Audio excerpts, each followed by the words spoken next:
Over 400 million miles away from the Sun and close to Jupiter's orbit, a spacecraft named the Rosetta has been in a hibernation mode since June of 2011.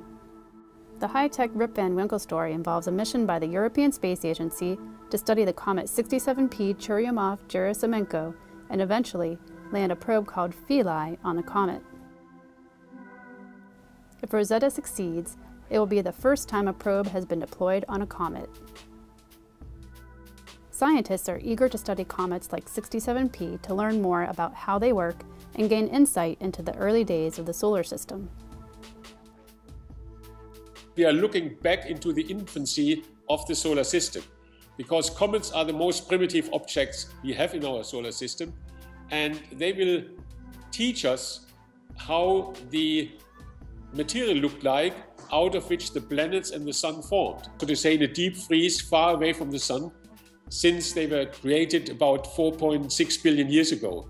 There's one big theme everybody who studies comets always brings that up, that we want to look into if comets contributed possibly to the emergence of life on Earth.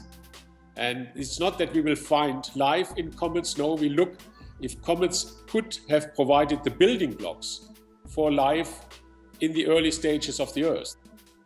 The Rosetta is named after the Rosetta Stone, the tablet that led to the deciphering of Egyptian hieroglyphics. The mission began with the rocket launch of Rosetta in March of 2004. Rockets aren't capable of sending a 3-ton spacecraft all the way out to Comet 67P in the far reaches of the solar system. So scientists devised a way for Rosetta to gain velocity through a series of gravitational kicks it would receive by passing close to Earth and Mars. Still, on its way to deep space, Rosetta would face a big challenge in staying fully functional on its long voyage. While NASA uses radioisotope thermoelectric generators to reliably power spacecraft to the outer solar system, Rosetta is instead flanked by 2 enormous solar panel wings. Rosetta flies with solar arrays, so it needs the power of the sun in order to keep its computer active, its transmitter active, and at the same time we sent it to distances where no spacecraft with solar arrays has ever gone. So we're talking about 800 million kilometers from the sun. And at this distance, even our very large solar array was not enough to keep all the systems active. This is why we had to spin it up, leave it alone, switch off all the non-essential elements to save power, and leave it for 2.5 years without any contact and hope that it survived well. So according to plan, on June 8, 2011, Rosetta was put into a so-called deep sleep as it traveled to its maximum distance from the Sun.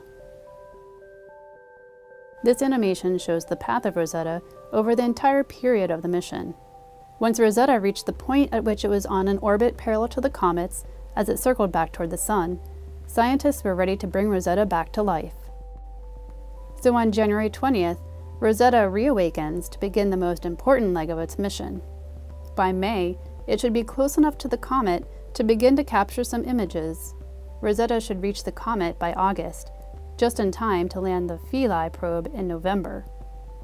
Scientists are hoping these final 2 years of Rosetta's almost 12-year journey will pay off with discoveries that show what comets can illuminate about the solar system's early days.